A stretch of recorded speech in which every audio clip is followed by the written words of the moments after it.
Welcome back to Breakfast Television. Just before 8 o'clock, we're back with Carla from St. Mary's Nursery and Garden Center, getting an introduction into planting bulbs because we were saying tulips, daffodils, all great ones to plant now for spring.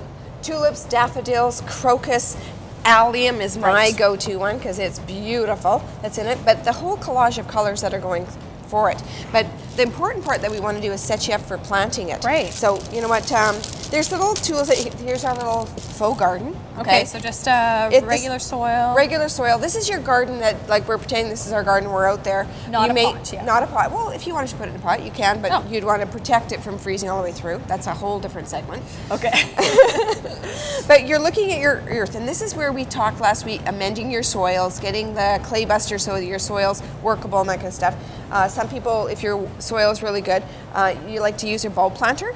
So if you want to do it, the way that you work these guys is you press it in. Here, I'll let you do it. Okay. Press it together, push it into the soil, and then you release it so that the spring comes away. And then when you lift it up, it's full of soil. So it's already created a nice little hole that's on it. So you put it to the side. Get one of these? Yeah. Let's get your bulbs.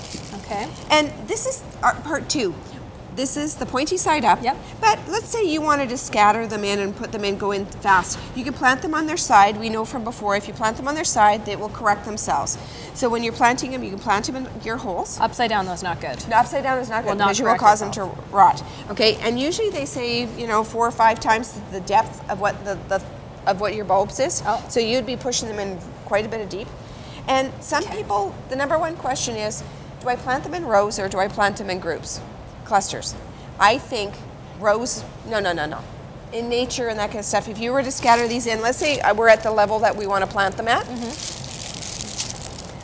just plant them in a nice little area. We're going to pretend that we're going to cover this all up with soil. So collaging them in with groupings rather than in rows. Not so uniform, a little more organic. Yeah. And you might want to do some fun with it because the one thing that we didn't mention was on the packages, when you're looking at your packaging, we can look at it here.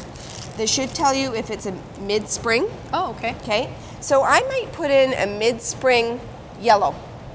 And then let's say I have a blue, but it's a late spring. So now I'm going to have yellow come up first.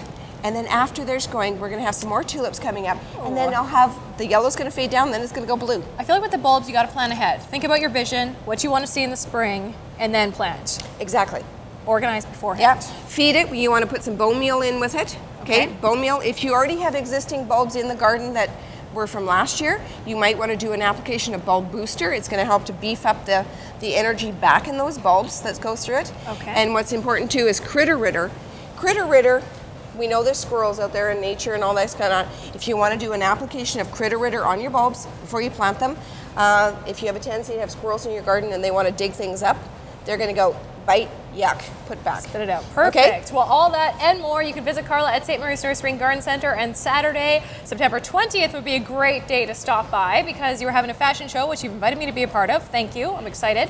In support of Dreams Take Flight. Yes, we're going to get everyone together. We're going to have a free fashion show. You're our guest model, and we're going to have so much fun. So please come down, have fun with us, and it's for good support. Yeah, proceeds from a lot of the sales going to support Dreams Take Flight. Anyone not familiar, it's an event happens across the country, Winnipeg-based one.